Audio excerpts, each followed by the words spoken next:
Ih, gente, nem conto. Parei o compartilhamento, parei a gravação, vou ter que gravar a aula de novo, hein? Ai, vamos lá. O professor sofre quando faz besteira. Pessoal, pensa assim na plaquinha de ouro. Tem aqui um livro, tá? Sólido, feito de matéria, e eu vou jogar uma outra matéria na frente dele. Vou tacar aqui na frente. O que você espera que aconteça quando você taca a bolinha na frente? Vai bater, cair, bater, voltar, vai bater e não vai passar. É o que o nosso amigo Rutherford esperava? Não. Ele pensou, eu vou jogar partículas positivas. E se o átomo é negativo, as partículas vão ser atraídas e vão colidir, vão ficar ali uma atraindo a outra grudadinha, como se fosse cola. Guspe, ó, você pegou, gospe aqui e colou, tá? Pensa no guspe que fica fácil de decorar. Nojento, mas ajuda, tá? Como se fosse guspe. Bateu, colou, ficou, fechou, certo? Mas, quando ele foi fazer esse experimento, não foi exatamente isso que aconteceu. Só deixa eu ver se eu não parei a gravação de novo. Aí, peraí. Senão vai dar ruim pela terceira vez, é maldade de comigo mesmo. Ele jogou aqui as partículas, tá? Positiva, essas partículas, que eu não sei se eu falei no finalzinho do outro vídeo, a gente chamava de partículas alfas, tá? Que hoje em dia a gente conhece como núcleo de hélio. E no português, claro, partículas positivas, tá? Partículas, bolinhas positivas. Ele jogou essas bolinhas positivas aqui na placa do ouro. A gente esperasse que ela batesse aqui, caísse, voltasse, colasse igual cuspe ou coisa assim. Mas, infelizmente ou felizmente, não foi o que aconteceu. No meio do experimento, ele começou a ver que as bolinhas atravessavam aqui a plaquinha de ouro e iam parar lá atrás, como se fosse a lince negra do X-Men. Professor, atravessou a parede, é o X-Men, mano, que vida da hora! Foi exatamente isso que aconteceu, atravessou a parede, tá? Não só isso, mas umas outras começaram a aparecer aqui do lado, aqui do lado, aqui do lado. Elas eram desviadas e atravessavam. Pouquíssimas voltaram, foram para o lado ou realmente ficaram na plaquinha, tá? Nosso amigo Rutherford é esperto, é inteligente, ele começou a raciocinar o que poderia ter acontecido. Pensa aqui no meu livro de novo. Espera aí, não parei o compartilhamento? Foi, meu? Aqui. Para mim tacar esse aqui no papel e atravessar, tem que ter um furo aqui, não tem que ter um furo? Se não tiver um furo, matéria vai conseguir atravessar matéria? Não, não vai. Então, o que ele pensou? Que os átomos têm furos. Olha só que fácil. Se para mim atravessar uma parede, eu preciso passar por um buraco, por um furo, e eu preciso supor que o átomo também tem esses furos, ou os átomos estão longe um do outro, para que eu consiga atravessar a plaquinha de ouro. E foi exatamente isso que ele viu com o seu experimento. E eu vou fazer até uma simulação aqui, ó, em microescala. Cadê? Perdi. Aqui do experimento dele, tá? Aqui, ó, os raios alfas que eu vou jogar, que é essa luzinha, plaquinha de ouro, e aqui o que acontece, ó. Quando joga as partículas, espera aí, tinha acabado esse efeito, ó. Aqui, ó, é a placa de ouro, zoom, os átomos aqui, ó, os átomos, e eu jogo, ó. O que acontece?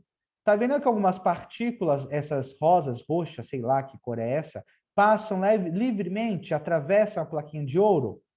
Algumas são desviadas quando chegam perto do átomo aqui no meio, são desviadas. E pouquíssimas batem e voltam, ou batem e vão para o lado, tá? A maioria passa para frente ou é desviada. Pensa assim, bom, se está passando para trás é porque tem esse espaço vazio entre o átomo. Beleza, ele já descobriu que o átomo tem que ter espaço vazio. Mas por que que algumas são desviadas sem bater, ó? Nem bate, só chega perto é desviada para o lado. Porque a partícula que ele está jogando é uma partícula positiva. E ele já tinha pensado que o átomo poderia ter carga negativa, lembra? Ele está jogando positivo. Positivo com negativo, eles se atraem, eles se puxam um para perto do outro. Mas se ele está jogando uma coisa positiva e está sendo empurrada para o lado, é porque aqui no centro tem uma parte positiva, muito positiva. Então, ele criou um modelo atômico baseado nesse experimento, tá? onde ele pensou que o átomo poderia ser bem mais diferente do que estava sendo proposto anteriormente, tá? Seria, ó, aqui tem um zoomzinho, se vocês quiserem brincar depois, tem um, é bem legal essa animação aqui, é uma simulação de experimento, tá? Qual foi o modelo que ele pensou? Que o átomo teria dois pontos. Teria o núcleo no centro, que é esse aqui. Nesse núcleo no centro, ele deveria ter partículas positivas, tá? E partículas neutras, que ele pensou depois por causa da massa, tá? Mas isso demora para explicar para vocês, então a gente pula, tá? Mas ele também deduziu que teria partículas neutras, que não tem carga positiva nem negativa, que adivinha qual que é o nome? Nêutron. Nêutron, neutras. Os positivos, ele chamou de prótons. Não sei se foi ele que chamou, tá? Mas não é o nome de prótons. Em volta desse núcleo, teria um espaço vazio, e lá, como se fosse a Lua rodando em volta da Terra, ou a Terra em volta do Sol, teria os átomos girando em volta desse, ou os elétrons girando em volta desse núcleo. Esses elétrons teriam cargas negativas, tá? Que seria aquelas cargas negativas que o Thomson descobriu. E aí foi criando esse modelo de átomo. Um núcleo com os prótons, tá? De carga positiva, e os nêutrons sem cargas, e os elétrons girando em volta com carga negativa. A massa do átomo seria dada apenas pelo núcleo, que o próton teria uma unidade e o nêutron teria uma unidade de massa. Quanto mais prótons e mais nêutrons, mais pesado seria o átomo. Para você ter uma noção, o átomo tem tanto espaço vazio, mas tanto espaço vazio, que se o núcleo, essa ponte aqui no meio, fosse uma formiga, a eletrosfera seria do tamanho de um estádio de futebol, e a distância seria gigantesca de espaço vazio. Vocês já viram o Homem-Formiga, o filme Homem-Formiga? Vocês viram que ele encolhe, que ele pode diminuir o tamanho? Na verdade, ele não diminui o tamanho, ele faz uma compactação. Ele pega esses espaços vazios e ele meio que faz com que diminua o espaço entre o elétron e o próton. Diminuindo o espaço entre eles, você consegue compactar. Você consegue compactar toda a sua matéria em um cubinho de açúcar ou menor, tá? Você consegue se compactar ali bem bonitinho se você tirar todos os espaços vazios. Então, o átomo seria praticamente 90 e 99% feito de espaços vazios, tá? É por isso que o Homem-Formiga consegue se encolher, mas não tanto. Quando ele se encolhe menor do que um átomo, lá é meio que mentira. E aí vem a ideia do modelo aqui, ó, para a gente conseguir. Tem um resumo aqui escrito para quem gosta de escrever, quem não gosta de ver desenho. Núcleo, que foi comparado ao sistema solar, tá? Como se fosse o Sol. Tem uma região central com o átomo apresenta partículas positivas, que é os prótons e nêutrons, que são massa 1. Tem baixo volume, o núcleo, e a maior massa está no núcleo, que é a parte que tem peso. A eletrosfera é onde estão os elétrons negativos girando em volta, tá? E eles estão distantes, em espaços vazios entre si. E essas partículas são negativas e têm massa desprezível, que são nossos amigos elétrons, são praticamente desprezíveis. Então, o nosso átomo aqui do Rutherford é um átomo que já pode ser dividido. Ele pode ser dividido em 3 partículas, tá? Em elétrons, prótons e nêutrons. Que aí depois começou a pensar, será que os elétrons, os prótons e os nêutrons não são os verdadeiros átomos? E assim por diante? Mas isso aí é reflexão para a gente eternamente na humanidade a se pensar, né? Será que agora encontramos a menor partícula da matéria ou não? Este modelo é o modelo que a gente mais vai usar assim no ensino médio. É importante vocês tenham entendido. Caso tenham dúvidas, me perguntem, tá? Aqui tem um resumo para vocês. O modelo de Dalton, tá? Átomos indivisíveis, sólidos, maciços, tá? Thomson, átomo neutro, mas o núcleo aqui é positivo, em volta dele carga negativa, com os elétrons, tá?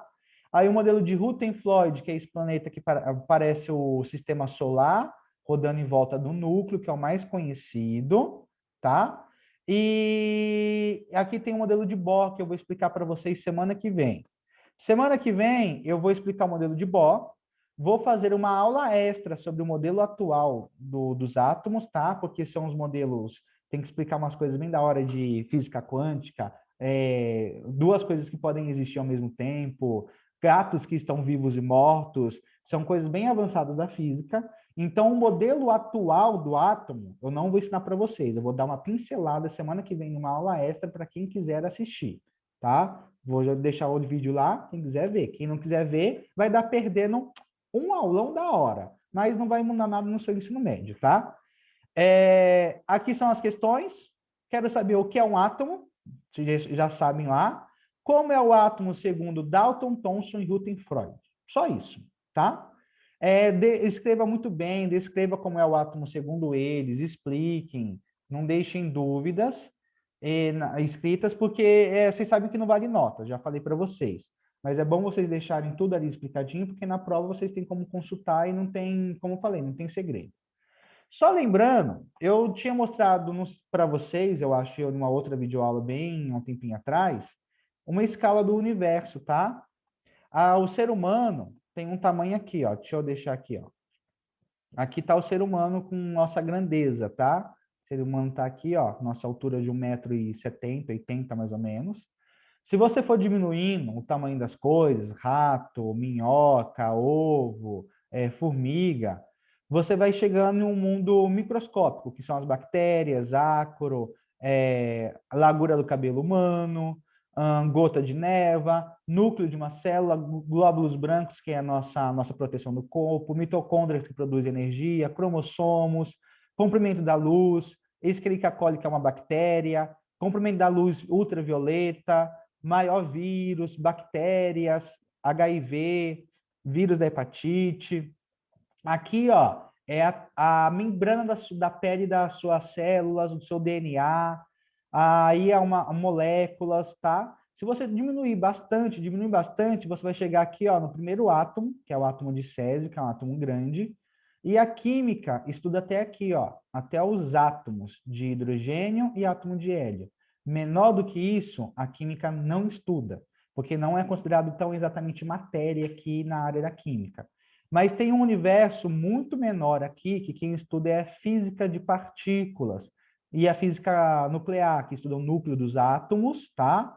Estuda os nêutrons e estuda partículas menores do que essas que eu já ensinei para vocês verem. Aquilo que eu falei que era indivisível já pode ser dividido várias e várias vezes, tá? Que aí quem estuda essas partículas muito pequenas é a física de partículas, tá? Nesse universo aqui micro, mega quântico, tá? A gente para aqui nos átomos, que é o universo menor, o menor coisa que a gente vai estudar aqui na química, tá bom?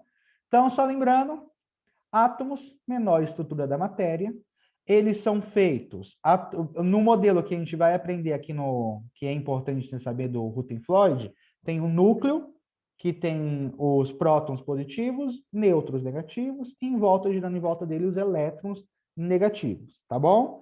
Esse é o modelo mais importante, assim, que vocês precisam decorar, para a gente conseguir ver futuramente.